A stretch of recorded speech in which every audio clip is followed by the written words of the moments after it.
நான் ஏஎல்பி ஜோதிடர் நட்ராஜ், சேலம்ல இருந்து. ஆவணி மாதம் பிறந்தாச்சு. எல்லோரும் ஆவணி மாதம் என்ன பலன் கொடுக்க இருக்கு அப்படின்னு தெரிஞ்சுக்கிறதுக்கு ரொம்ப ஆவலோட காத்திருக்கீங்க. நானுமே பலன்களை சொல்றதுக்கு ஆவலோட காத்திருக்கேன். அதுக்கு முன்னாடி இந்த ஏஎல்பி என்னும் துல்லியமான மற்றும் எளிமையான ஜோதிட முறையை கண்டறிந்து நமக்கு கொடுத்த ஐயா திரு பெருவுரைமூர்த்தி அவர்களை வணங்கியும் நன்றி சொல்லியும் இன்னைக்கான பலன்களை பார்ப்போம். ஒரு முக்கியமான விஷயம் என்ன அப்படின்னு பார்த்தோம்னா, இது மற்ற ராசி பலன்களை போல கிடையாது. இது லக்னத்திற்கான பலன். அதிலும் குறிப்பாக இன்னைக்கு உங்களுடைய வயதினுடைய லக்னம் என்னவோ அந்த லக்னம், அதாவது அக்ஷய லக்னம் அப்படின்னு சொல்லப்படக்கூடிய வயதோட்ட லக்னத்திற்கான பலன்கள் தான் இது. லக்ன பலன்களுக்கும் ராசி பலன்களுக்கும் நிறைய வேறுபாடு இருக்கு. முதல்ல இந்த வேறுபாடு தெரிஞ்சுக்கணும் அப்படின்னா, நம்ம ராசி பலன் அப்படின்னா என்ன, ராசினா என்ன அப்படின்றத தெரிஞ்சுக்கணும். நம்ம பிறந்தப்போ இந்த ராசி கட்டத்துல சந்திர பகவான் அப்படின்றவர் 12 கட்டங்கள்ல ஏதோ ஒரு கட்டத்துல இருப்பாரு. அதுதான் நம்மளுடைய ஜென்ம ராசி அல்லது பிறப்பு கால ராசி அப்படின்னு நம்ம சொல்லுவோம். அந்த சந்திர பகவான் ஒரு நட்சத்திரத்துல நின்னுட்டு இருப்பாரு. அததான் நம்ம ஜென்ம நட்சத்திரம் அல்லது பிறப்பு நட்சத்திரம் அப்படின்ட்டு சொல்லுவோம். இப்போ இதுக்கு நம்ம பலன் பார்த்தோம் அப்படின்னா அது சரி வருமான்னு கேட்டீங்கன்னா கண்டிப்பாக சரி வராது. இப்போ உதாரணத்துக்கு நம்ம மீன ராசியை எடுத்துப்போம். மீன ராசியில பிறந்தவர்களுக்கு சனி பகவான் மீனத்துல இருக்காரு. இதனால அவங்களுக்கு ஜென்ம சனி நடக்குது, 7 வருடத்திற்கான ஜென்ம சனி நடக்குது அப்படின்னு சொல்லுவாங்க. ஆனா இப்போ அந்த மீன ராசியில் பிறந்தவர்களுக்கு சூரிய தசையோ சந்திர தசையோ அல்லது செவ்வாய் தசையோ நடக்குது அப்படின்னா அவர்களுக்கு சந்திரன் மீனத்தில் கிடையாது. அவர் எங்கிருந்து தசை நடத்துகிறாரோ அந்த ரிஷப ராசியில் தான் அவர் இருப்பார். அப்போ எப்படி இவர்களுக்கு அந்த 7.5 சனி இருக்கு அப்படின்றத நம்ம சொல்ல முடியும்? அது எப்படி அந்த சனி பகவான் பிறந்த கால சந்திரனை இப்போ போயிட்டு இருக்கிற கோச்சார கால சனி பகவான் பிரச்சனைக்கு உள்ளாக்குவார்? இதனால்தான் நிறைய பேர் சொல்லக்கூடிய ராசி பலன் அப்படின்றது சரி வராமல் போகுது. ஜோதிடத்தில் மக்களுக்கு இருக்க நம்பிக்கையும் குறைவதற்கு இதுதான் காரணம். ஏன்னா சந்திரன் அங்க கிடையவே கிடையாது, மீனராசியில அவர் இல்லவே இல்லை. அப்படின்ற பட்சத்தில் எப்படி ஒருத்தங்க சொல்லக்கூடிய அந்த பலன் அப்படின்றது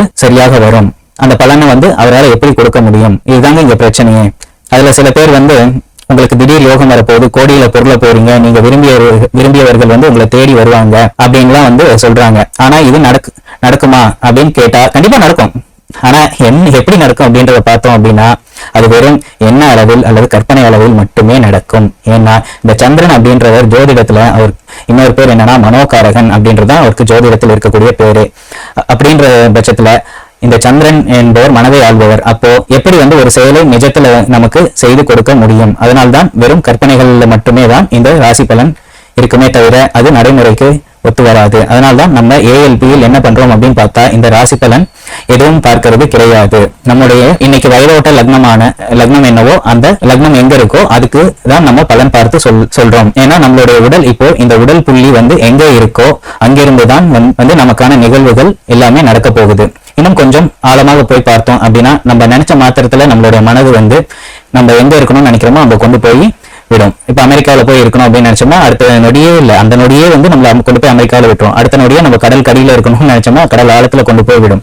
இல்ல இமயமலை உச்சியில இருக்கணும்னு நினைச்சோம்னா இமயமலை உச்சியில கொண்டு போய் விட்டுடும். இல்ல வேற்று கிரகத்துல போய் இருக்கணும்னு நினைச்சோம்னா அந்த நொடியே வேற்று கிரகத்துல கொண்டு போய் நம்மள விட்டுடும். இல்ல நமக்கு பிடிச்சவங்க கூட இருக்கணும் அப்படின்னு கற்பனை பண்ணாலும் அவர்கள் கூட இருப்பது போல் நமக்கு இந்த கற்பனையை ஏற்படுத்தி கொடுக்கும். ஆனா அதனுடைய வரையறை அதோடு சரி. ஆனால் நம்ம உடல் அப்படி கிடையாது. நம்ம உடல் அப்படிங்கிறது உண்மையிலேயே நகர்ந்தாகணும். நகர்ந்து அது ஒரு செயலை செய்யுது அப்படின்னாதான் அதற்கான சாதக பாதக பலன்கள் நமக்கு கிடைக்கும். அதை துல்லியமாக சொல்லக்கூடியதுதான் இந்த அட்சய லக்ன பദ്ധதி அப்படின்ற எளிமையான துல்லியமான ஜோதிட முறை. உங்களுடைய வயதோட லக்னம் என்ன அப்படின்னு தெரிஞ்சுக்கணும்னு விருப்பப்படுறீங்க அப்படின்னா பிளே ஸ்டோர்ல நம்மளுடைய பெருவுரைமூர்த்தி ஐயா உருவாக்கிய ஏஎல்பி ஆப் இருக்கு. அதை டவுன்லோட் பண்ணி உங்களுடைய பிறந்த நேரம், பிறந்த தேதி மற்றும் பிறந்த ஊர் இந்த 3 தகவல்களையும் கொடுத்தீங்கன்னாவே இன்னைக்கு உங்களுடைய வயதோட்ட லக்னம் என்ன அப்படின்றது அதிலே தெளிவாக காமிச்சிடும். அதை பார்த்தே நீங்க பலன்கள் தெரிஞ்சுக்கலாம். இந்த ராசி பலன்களை நம்பி ஏமாறாதீங்க. வாங்க நம்ம கோச்சார பலன்களை பத்தி பார்க்கலாம். இன்னொரு முக்கியமான விஷயம், இந்த கோச்சார பலன் அப்படின்றது 10 இருந்து ஒரு 20% வரையில் தான் வேலை செய்யும். அவரவருடைய சுயஜாதகத்தில் இருக்கக்கூடிய பலன்கள் தான் பலமாக இயங்கும். அதற்கு இந்த கோச்சார கிரகங்கள் வழி விடலாமா வேண்டாமா அப்படின்றது 20% தான் முடிவெடுத்து நமக்கு அதுக்கான சாதக பாதக பலன்களை கொடுக்கும். எனவே உங்களுடைய அருகில் இருக்கிற ஏஎல்பி ஜோதிடரை நாடி உங்களுடைய முழு பலன் என்ன அப்படின்றத உங்களுடைய சுயஜாதகத்தை கொடுத்து தெரிஞ்சுக்கோங்க. வாங்க இப்ப உங்களுடைய பலனை பார்ப்போம். மீன லக்னம் அட்சய லக்னமாக செல்பவர்களுக்கு மீன லக்னத்தில் குரு பகவானுடைய புரட்டாதி நட்சத்திரம், சனி பகவானுடைய உத்திரட்டாதி நட்சத்திரம் மற்றும் புத பகவானுடைய ரேவதி நட்சத்திரம் இருக்கு. மீன லக்னக்காரர்களுக்கு லக்னாதிபதியான குரு பகவான் பூர்வ புண்ணிய ஸ்தானமான 5ஆம் இடத்தில் இருப்பது நல்லது என்றாலும் நட்சத்திராதிபதிகள் கிரகங்கள் கொடுக்கும் பலன் அவர்கள் இருக்கும் இடத்தை பொறுத்து மாறுபடும். புரட்டாதி 4ஆம் பாதம் செல்பவர்களுக்கு குரு பகவான் பூர்வ புண்ணிய ஸ்தானமான 5ஆம் இடத்திலிருந்து நற்பலன்களை கொடுக்க கடமைப்பட்டுள்ளார். உத்திரட்டாதி நட்சத்திரக்காரர்களுக்கு சனி பகவான் லக்னத்திலே இருந்து தன் நற்பலன்களை கொடுக்க கடமைப்பட்டுள்ளார். ஆனாலும் உங்களை சற்று சோம்பேறியாக வைத்திருப்பார். அதனால் சோம்பலுக்கு இடம் கொடுக்காமல் செய்ய வேண்டிய கடமைகளை உடனே செய்து முடிப்பது மிகவும் நல்லது. ரேவதி நட்சத்திரக்காரர்களுக்கு இதுநாள் வரை 5ஆம் இடத்திலிருந்து வந்த புத பகவான் சிம்மத்திற்கு சென்ற பிறகு சற்று பிரச்சனைக்குரிய காலமாக இருக்கும். இந்த காலகட்டத்தில் கடன், வம்பு, வழக்கு, நோய் போன்ற பிரச்சனைகளை நீங்களே தேடி சென்று ஏற்படுத்திக் கொள்ளும் வாய்ப்பை புத பகவான் கொடுப்பார். எனவே கவனமாக இருக்க வேண்டும். சிலருக்கு மருத்துவமனை சார்ந்த செலவுகள், வெளியூர் வெளிநாடு பயணங்கள் போன்றவற்றை புத பகவான் கொடுப்பதற்கு வாய்ப்பு உள்ளது. புரட்டாதி 4ஆம் பாதம், உத்திரட்டாதி 1, 2 மற்றும் 3ஆம் பாதம் செல்பவர்களுக்கு குடும்பம், கல்வி, வருமானம் சார்ந்த விஷயங்கள் அனுகூலமாக உள்ளது. இந்த காலத்தை இதற்காக நன்றாக பயன்படுத்திக் கொள்ளலாம். உத்திரட்டாதி 4ஆம் பாதம், ரேவதி 1, 2 மற்றும் 3ஆம் பாதம் செல்பவர்களுக்கு ஆவணி மாதம் 2ஆம் பாதிக்கு மேல் குடும்பம், கல்வி, வருமானம் சார்ந்த விஷயங்கள் அனுகூலமாக வரும்.